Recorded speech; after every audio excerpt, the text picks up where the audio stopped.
It was the week before Christmas, and all through the house, a creature was stirring. And boy, what a rat.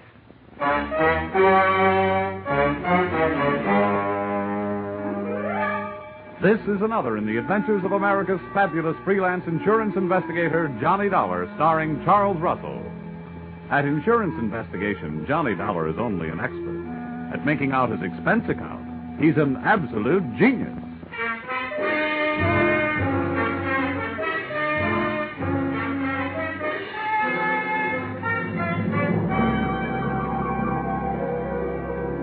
Expense account submitted by Special Investigator Johnny Dollar to Home Office, Industrial Insurers Incorporated, Hartford, Connecticut. Attention, Mr. Eben Stevens, General Manager. The following is an accounting of my expenditures during investigation of small-time swindles of big-time department stores. Or how I played Santa Claus and almost got left holding the sack. Or going for a sleigh ride without benefit of snow can be tough sledding. Expense account, item 1. $1. Tip to messenger who delivered this assignment in writing by hand to my apartment. Thanks, Mr. Dollar. You have never been known as a fast man with a buck, Mr. Stevens, and I must say your note to me also marked you in my mind as an economist with words. Dear Dollar, our client, the Association of Department Stores of Greater Manhattan, has requested help on the following problem. A young man has been making the rounds of New York department stores during the current Christmas rush. Using his equipment and official-looking sales book, he goes to a business department, makes a quick sale on some large item, writes it up in his furious sales book, takes the customer's cash, and disappears. Enclosed find varying descriptions as furnished by victims to date, and check for your usual retainer fee. Please put a stop to this nefarious practice at once. Signed, Eben Stevens, General Manager. Expense account, item 2. $6.21. Train fare, Hartford to New York. Next morning at 7:03 on the Banker's Special. A train very cleverly named that because 75% of its load is made up of bankers.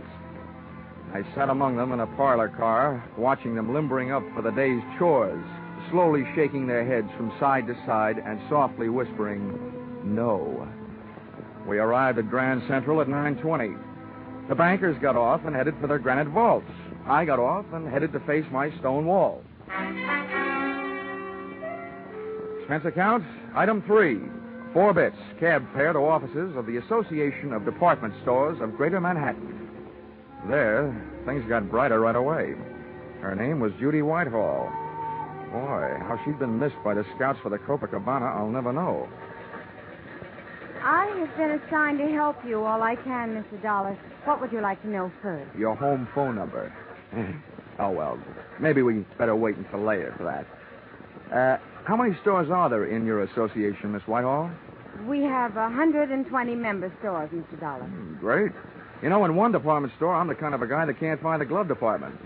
And now I've got 120 stores in which to find someone I don't even know. Well, we do have the man's description. Yeah, as a matter of fact, we have a lot of descriptions, all slightly different. And the regular store detectives are all on the lookout. It's like looking for a noodle in a spaghetti stack. And all the sales personnel have been warned.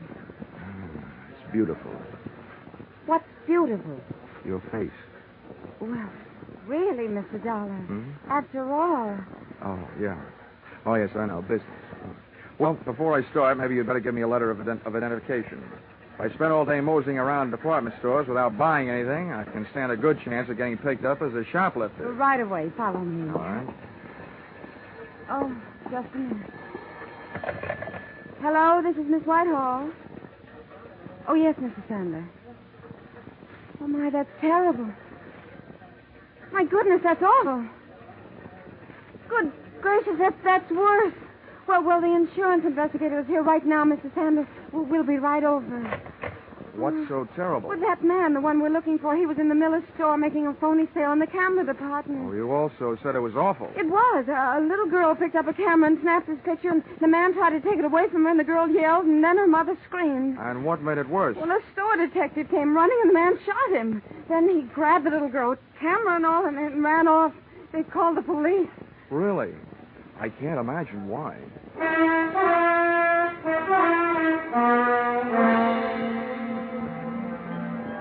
The mob scene in the Miller store would have made the Notre Dame backfield holler uncle.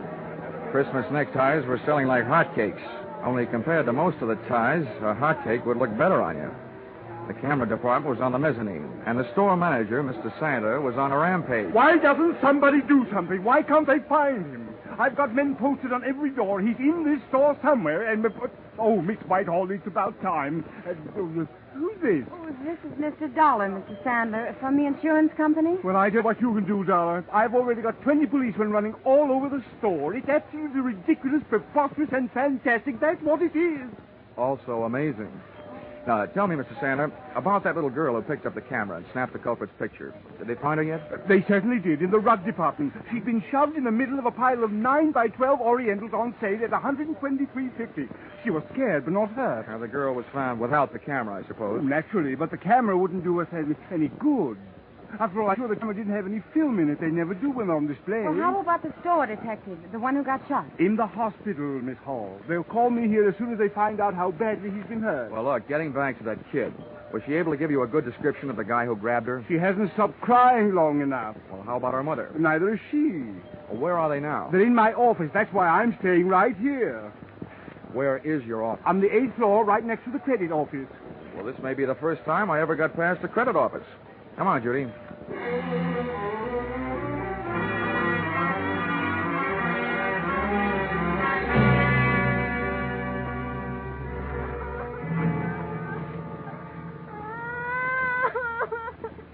Oh, Bobby, come on. Blow your nose. There. Now, be a brave little girl. I don't want it. He hit me. He tried to kill me. Oh. He took away my camera. Let me have another try, Mrs. Jenkins. All right, Mr. Dollar, if you think it'll do any good. All right. Oh, come on now, Bobby. All you have to do is tell us what that bad man looked like. We'll get him, and then we'll fix him. Come on now, huh? I don't want to. He'll kill me. I'm beginning to think he's got a point. Okay, Bobby. Okay. Just a minute now. Oh, Judy. Here. Yes, Johnny? Looks like it's a child psychologist. I'm nothing. At this point, I feel like telling little Bobby to go out and play with some old razor blades. Got any suggestions? Well, it is almost Christmas. Yeah. And one thing little girls don't want to do at Christmas is get in wrong with Santa Claus. Ah, gotcha. Good gal. Where do we find Santa Claus? In the toy department on the 5th floor. Well, give me about 5 minutes to explain things to Santa, and then bring Bobby down. All right. Oh, Bobby. What? Do you know what happens to little girls who make Santa Claus mad at them? Yes. What happens? They don't get to look at television before they go to bed. I mean, at Christmas, what happens? They don't get any toys. All they get is old sweaters and underwear. Well, listen, Bobby. This guy Santa happens to be a good friend of mine. What do you think of that? Tell him I want an air rifle. You would. Okay. I'll even fix it so you can tell him yourself. How's that? Just fine. Ah, good girl. Hey, where'd you get that blood on your coat? You got a cut? No, sir. That's from that bad man. I bit him on the hand. Okay, Judy. Here I go. Oh, and on the way down, maybe you better stop by the dog supply department and buy little Bobby a muzzle. If the kid doesn't like his looks, old St. Nick may get hicked.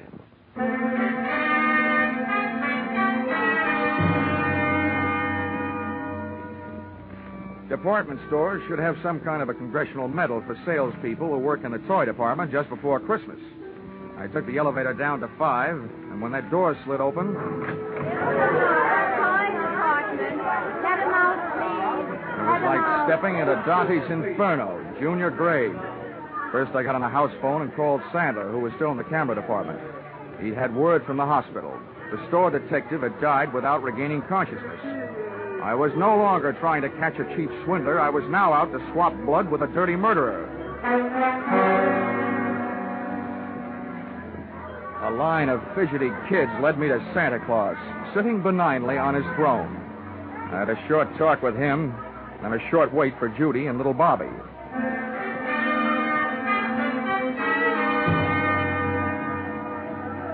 Okay, Santa. Now we've got to make her talk. That is, you've got to. All right, Dollar. All right, right now, kiddies. You'll have to wait for a moment. We have a special little visitor coming to see me. Hello, Johnny. All set? Yeah, all set. Okay, Bobby, my girl. Now, just let me give you a hoist up into Santa's lap. He wants to ask you a few questions. I want an air rifle. Now, you be a good little girl and answer all Santa's nice questions, and you'll get it. But not where I'd like to give it to you. Now, up you go. Yes. Well, there we are, honey. Now, tell me, what do you want for Christmas? I want an air rifle. Well, we'll see what we can do about that. Tell me, have you been a good little girl? Yes, sir. Well, first we'll just have to look up your name in my little black book and make sure. Pretty good. All but one little thing. What'd I do? I didn't do nothing. Well, that's just it. You see, Bobby, I have a note here that today some people asked you what a certain man looked like and you wouldn't tell them. Is that right? I'm afraid. I don't want to tell. They can't make me. Well, Bobby, maybe you and I had better talk this over. If you won't do something for us now, how do you expect to look after?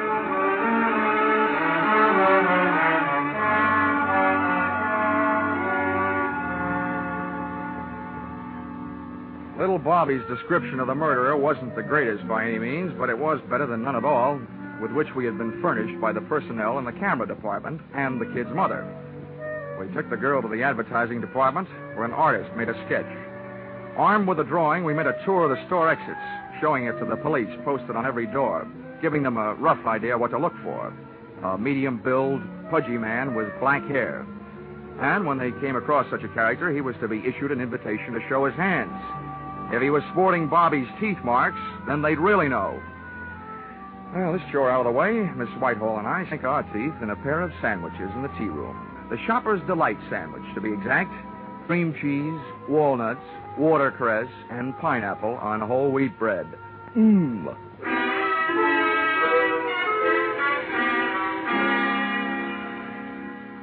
We found the store manager, Sandler, back in his office.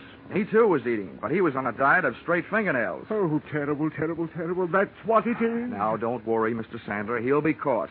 As a swindler, he might have gone on for years. But as a murderer, it won't be long, believe me. Oh, what to do? Well, I've got several ideas. And the first is to get out of your office and start at the top of the store and work my way down. They're already doing that, and not a sign of him. Well, I once found a mouse in a hayloft, so be not disencouraged. And a pretty little mouse she was. Oh, dear. Oh, please, try to relax, Mr. Sandler. Everybody's doing their best. Yes, I'm sure they are. It's just that Oh. Hello? Yes, this is Mr. Sandler. Oh, no. Where? How long has he been there? Hello? I'll be right down. What's the matter now? About an hour and a half ago, our store Santa Claus stepped out into the employee restroom for a smoke. He was slugged from behind. When he came to, he was all tied up in a broom closet, and somebody has stolen his Santa Claus suit. They just found him. About an hour and a half ago. Judy, you know what that means? Oh, no. Oh, yes. 45 minutes ago, when little Bobby was giving Santa Claus the murderer's description, he was giving it to the murderer himself. Oh, good gracious. Instead of a kid's air rifle, it could have gotten us a revolver, size 38.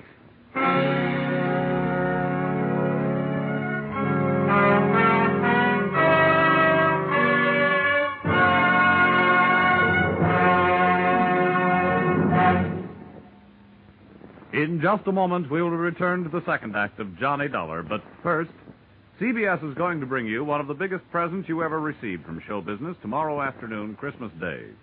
For a full hour on the entire CBS network, you're going to get all the comedy, all the laughs, and one of the greatest Broadway and Hollywood hits of recent years, The Man Who Came to Dinner.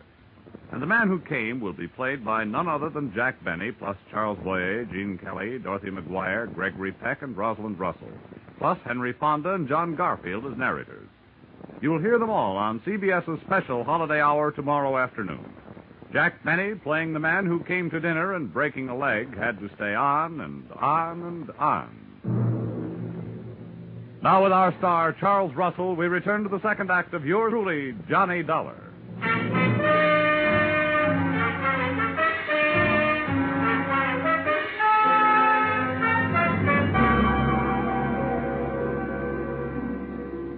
There's no place like a crowded department store for a fresh-made murderer to be on the loose. especially one that's playing Santa Claus for a lot of rosy-cheeked little nippers. I headed back to the toy department, but when I got there, the cupboard was bare. Our lethal St. Nick had decided to give up his red flannel and white whisker hiding place. We found the empty suit in a storeroom, tossed high on a stack of baby buggies. Oh, Johnny, this is terrible. That man's a murderer. What are you going to do? What am I going to do? Now, listen, Judy. By now, there must be 87 cops sifting through this store looking for that guy. They've got 2 cops on every door. Now, all I'm going to do is help them look. This is one of those everybody's problems. You're right. I guess I'm just getting excited. Well, that you have a right to do. Come on, let's get out of here. I've got an idea. All right, Johnny. I'll Oh, do... Mr. Dollars, thank goodness I found you. Mrs. Sandler wants you right away down on 3. An old lady has just been shot in Junior Mrs. Lingerie. Oh, serves her right for not acting her age. Let's go, Judy.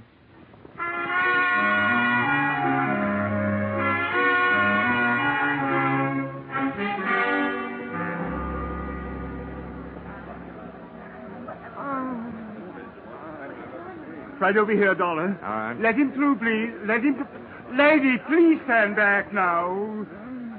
Well, Dollar, Yeah? congratulations. Before, this store was only going to sue that company of yours for $1 million. Considering what this shooting will do to our reputation, I'm going to make that $5 million. Mr. Sandler, keep your powder dry. First of all, it's not my company. And second, you can't sue them for something they didn't do. And third, you'd better get this poor old gal to a hospital. How badly is she hurt? And how did it happen? The doctor's on his way, and we've sent for an ambulance. This woman was lost out on the back stairway looking for the ladies' room. That maniac saw her coming toward him and ran down the stairs, firing over his shoulder. The bullet just seemed to have grazed her left side. Pretty lucky. Where are the police? They're searching all over the store. Dollar, what are we going to do? This is terrible for business. Well, I suspect that any minute now, the cops will be telling you to do something that's going to be even worse for business. Close the store. Well, but close the store? Yeah. Why, we're staying open late tonight. It's the last-minute rush. I'm just telling you what I think. I think the cops will double the lookouts on all the doors and make you close the store. Then they can go to work. We lose thousands of dollars. They can't make me close the store. You stay open, you might lose a few more customers. The hard way. Where's that doctor? He'll be here any minute. Oh, Mr. Sandler. Well, yes, what is it? Well, they called up from the sporting goods in the basement. That man has been down there and held them up. And he took 4 guns and 6 boxes of ammunition. 6 boxes of... Oh, my. Oh, what's this going to do to our store? If you're not careful, it's going to turn your store into the world's largest shooting gallery with live targets. You know what I suggest, Mr. Sandler? What? What? Tell me what? Don't wait for the police to tell you. Close the store.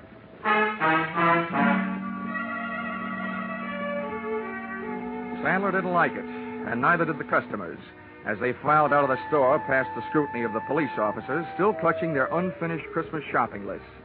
The process was slow, and while the customers were leaving, the clerks finished up their business, put the white shrouds over their counters, and they too filed out until the early night.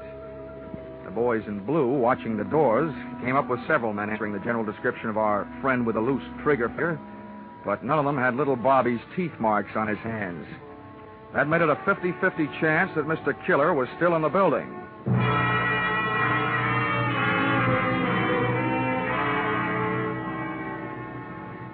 There's nothing more eerie than a department store after closing. And its white sheets, the whole joint seemed to be playing ghost. I sent Judy over to a steakhouse, Pietro's, on 3rd Avenue. Told her to wait. Then I had Sandler get me a gun from the sporting goods department. For that lonely, scared feeling, there's no medicine that quite takes the place of a piece of cool steel in your little hot hand.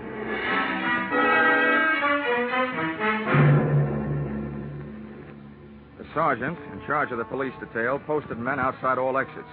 The rest he took up to the roof with him. They were going to run the whole store with their burly blue sieve, floor by floor, counter by counter, inch by inch.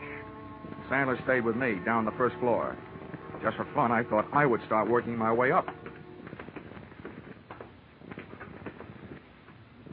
Dollar, don't you think we should get out of here and leave this to the police? Well, I have several goosebumps that agree with you, Mr. Sandler, but I have a very dangerous habit of trying to earn my money. Oh, this is terrible. Now, look, every counter and post in this store is just the kind of hiding place a sniper would pray for.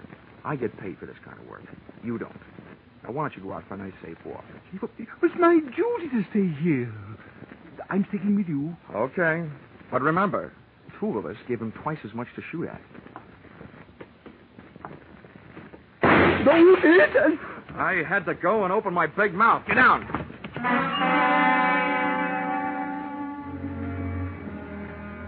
Getting down on that floor could have been committing suicide in itself. The killer's bullet had crashed into a showcase, and a sea of broken glass is a risky place to practice diving. Having to swim out of it was twice as bad, but that's what I had to do. Oh, Mr. Dollar. Now, Sandler, keep your head down. Bury your face in that glass, but keep your head down. Yes, Dollar. Tell me what to do, anything but get me out of here. I have a wife and 3 kids. Well, if you'll do what I tell you to do, your wife will go on having a husband, and your kids will still have a father. Yes, just tell me. I don't know exactly where that shot came from, but from the looks of this glass, it must have been from behind us. Now, I'm going to leave you and crawl over near those elevators. While I'm on my way, you rattle around in this glass. Let them hear where you are. Give me about 2 minutes, and then do something to draw his fire. What can I do? Do anything but ones that don't stand up. I'll think of something. You'd better. But don't take any chances. No. But what are you going to do? Take some chances.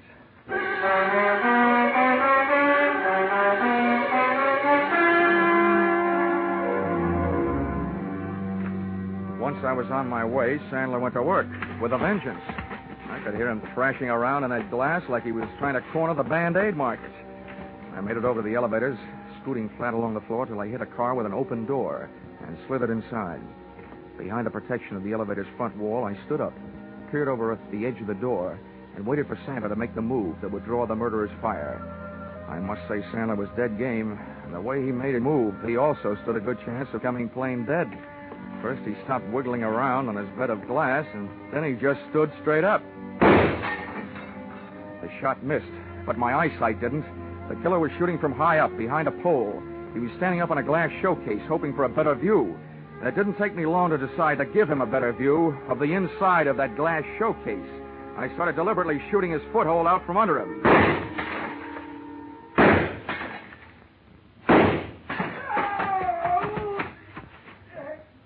He was bleeding beautifully when I started to run, straight for the back of the store, firing as he ran. As one last souvenir, he threw his empty gun over his shoulder at me. People who live in glass houses shouldn't throw guns. I decided to join the track team and went on the chase. Back out of the main floor, through the employees' entrance, out to the dimly lit shipping department, and its loading dock filled with packages ready for shipment. I could hear him moving around among them. Okay, get your hands up and come out. I'm giving you a chance, but it's not going to last long. Get moving. I don't need your chance. I've got something better. Okay, so you want to play. I think I'll give you a couple of Yuletide presents early, and I'm sure nobody will mind if I open your head before Christmas.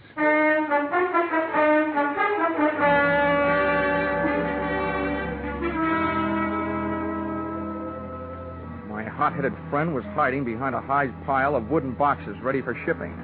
I grabbed the heavy, empty dolly, gave it a flying start, and sent it crashing into the bottom box of the pile. It was beautiful. The biggest crash since 29.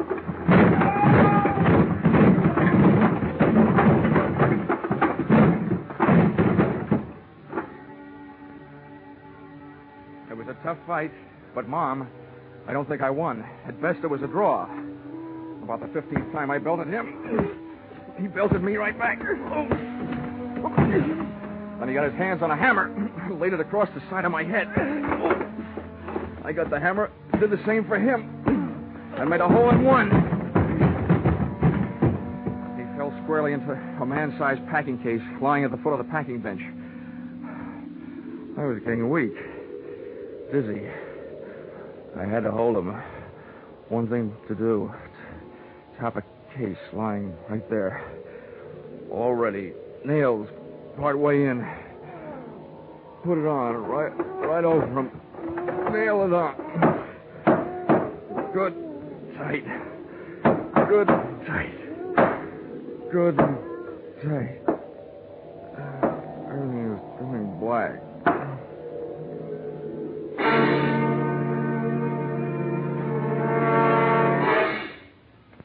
Then everything went white.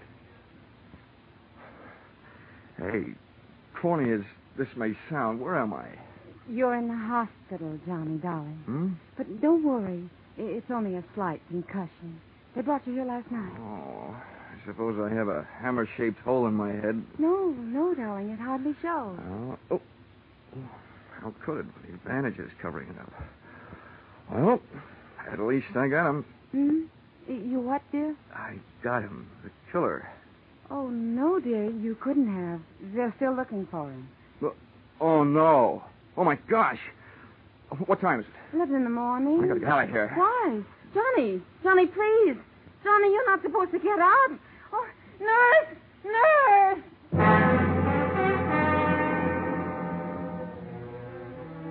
If they let him get away after all my trouble, somebody was going to need a doctor. Judy and I hit the department store in 12 minutes flat. 1 minute later, I was in the shipping department talking to the head man. Now, Mr. Dollar, just calm down. Everything's going to be all right. Now, exactly what is it you want to know? That big packing case, the one that was lying right here in front of the bench last night. Where is it? Oh, the great big one? Yes, the great big one. The one about 8 feet long and 3 feet wide? Yes, the one about 8 feet long and 3 feet wide. Well, there was something very peculiar about that case. You're telling me. Where is it? Well, this morning we came to work. The boys saw it all packed up, so they put it on the truck for upper New York State. Oh, no. Oh, indeed they did.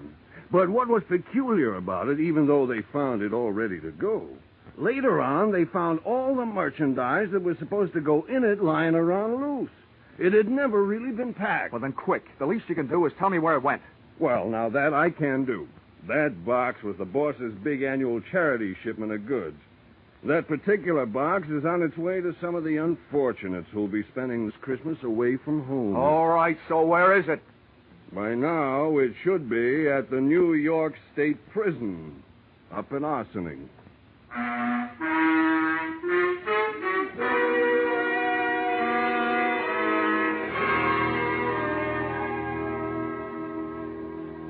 Expense account, item 5, $12.80. Dinner check at Pietro's, where I had asked Miss Judy Whitehall to wait for me the night before, and where I inadvertently stood her up. Although how a gal can stand up after eating $12.80 worth of food, more than I can figure out. Let's see.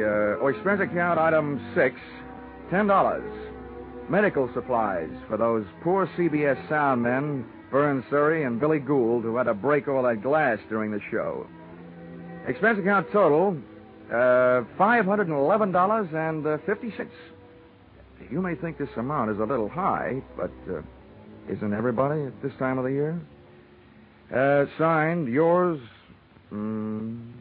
truly, Johnny Dollar.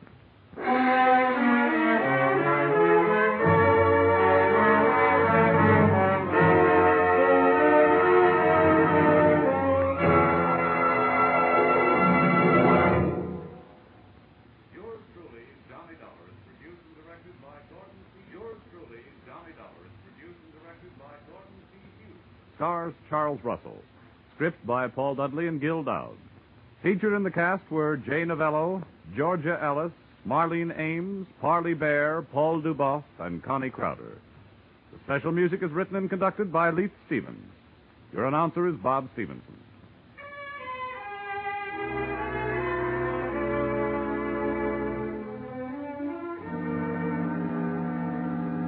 Be sure to be with us at the same time next week when another unusual expense account is handed in by Yours truly, Johnny Dollar.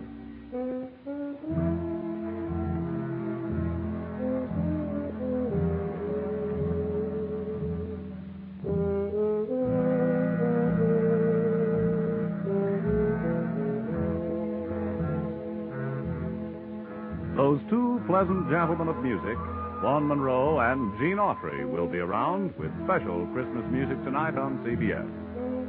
On his caravan, Vaughn will feature a medley of Christmas carols. And you'll hear the maestro and his band featuring Vaughn's new song success, The Jolly Old Man in the Bright Red Suit. Gene Autry will bring you Christmas music and the Christmas Eve story, Western Tile. Be sure to hear these two Saturday night CBS stars, Vaughn Monroe and Gene Autry, on most of these same CBS stations. Now stay tuned for Vaughn Monroe's Caravan, which follows on most of the same stations. This is CBS, where yours truly, Johnny Dollar, meets adventure every Saturday night. The Columbia Broadcasting System.